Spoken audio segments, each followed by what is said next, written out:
When I was 16, I saw an alien. True story. My mama and I were watching television in our narrow, low-rent Baltimore row house when we heard our dog barking with a particular urgency. Mama asks me to go investigate. I walk to the back, flip the floodlight switch, and open the door. And there, at the end of our narrow concrete sliver of a yard, is Egg Roll, looking up at a chest-high figure with an oblong, luminescent face and large black eyes staring directly at my smaller-than-average, teenage, presently and keenly vulnerable self.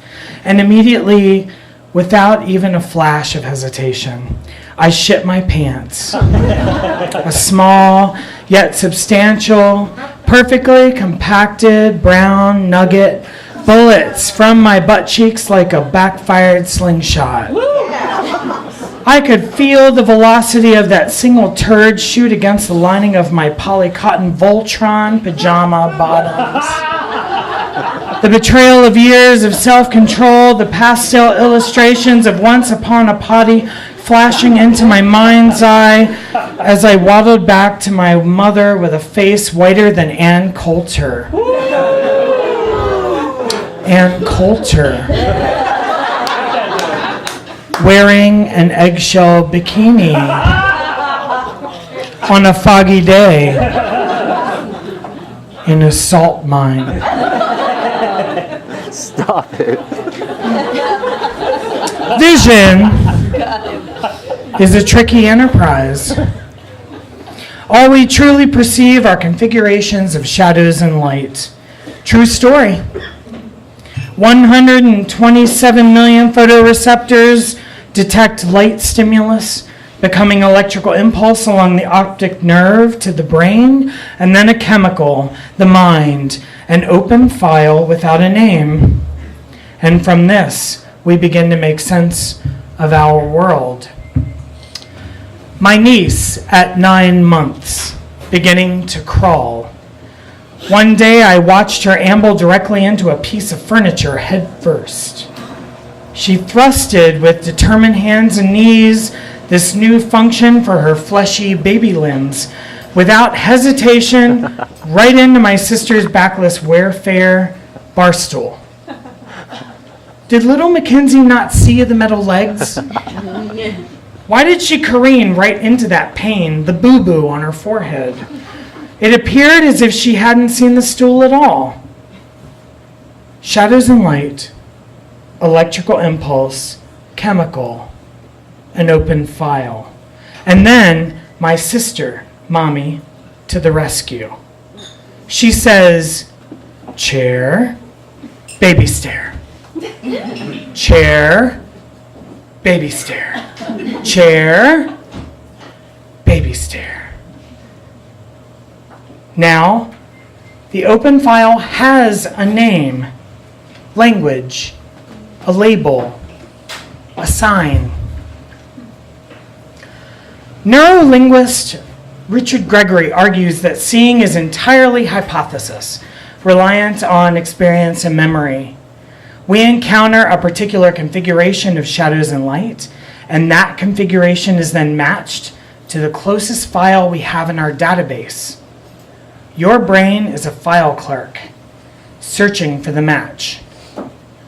Whatever matches closest is then pulled up and projected onto our mind's silver screen. And that is what we see. Not what we perceive, but what we see. Everyone knows a filing system is unsuccessful without explicit labeling. Labels are language. In essence, language becomes more our eyes than our eyes. Do you know the story of the Aztec genocide? The great advanced civilization that initially and fatally opened its arms to Cortez's swords? They had a myth. The god of rebirth, Quetzalcoatl, promised to return one day from the east on a bed of clouds, to bestow upon the Aztecs the fortunes, the white, hot heart of the morning star. And then one day, in the dead middle of a millennium, upon the horizon, fishermen saw what they believed to be approaching from the east in billowing white, the promises of that morning star. See, the Aztecs were not seafarers. And the billowing sails of Cortez's ships, well, the Aztecs didn't have a file for that. And those sails wound up becoming a different kind of promise. And this is how you perceived me, a promise, a myth. I wonder what the story was that beget your creation of me. But I was not seen, that is certain. You were searching for a match. The language of the story you knew before you never knew me projected onto your mind's silver screen before I even approached. And the Hollywood dream you thought you saw was all light and shadow along the walls of a cave. And so you opened your heart as if you hadn't even seen that I was only strong enough to conquer, not love, and you careened right into that pain. I am sorry for that. If you hadn't figured it out yet, I didn't really see an alien. I saw a possum on our back fence.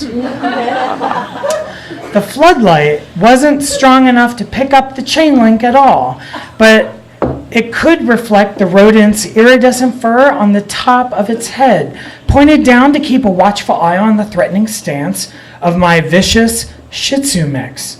The pose in illumination suggested the shape of the most common of mediated aliens, the bulbous head and the sunken face. My hypothesis was dead wrong. I didn't have a file in my database for something as odd as a possum on a fence in an inner city Baltimore neighborhood. And of course, what were my mama and I watching in the living room before the encounter? Mulder and Scully. Forever engrossed in their sexually frustrated tete-a-tetes between science and magic. But in my mind's eye, in my memory, I still see that 4-foot alien staring directly into my being as clear as it is now, as it was then, crystal enough to make me drop a stink pickle in my drawers. When you don't collect much data, you don't have much in your database. Recently, after watching a performance on YouTube, Ann Coulter called out Beyoncé for her salacious, female-demeaning lyrics as an ironic parallel to the accusation of Trump's equally recent gender blitz. Ann tweets, "This is direct," right? That's what that means.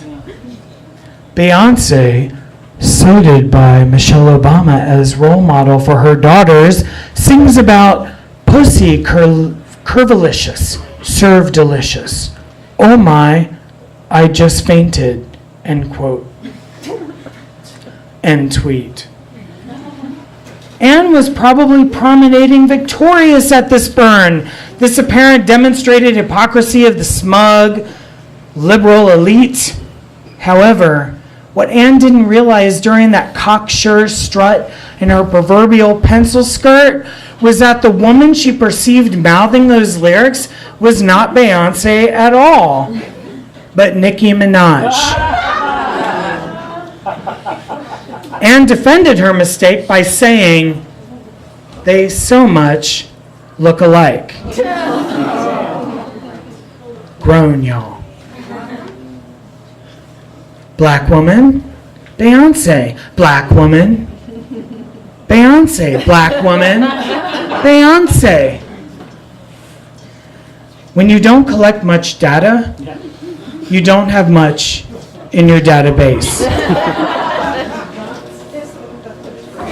This tells me how we perceive one another. Educated guesses, inaccurate file names, projected images, subservient to language. This tells me that if you were to see me clearly, you would have had to learn my language, or to learn a language beyond your own, beyond the language of myth, and even beyond the language of billowing sails.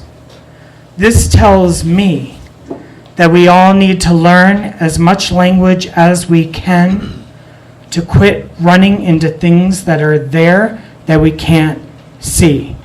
This tells me that if we commit to this, you and I, all of us, maybe then we can finally escape the shadows of the cave. Thank you.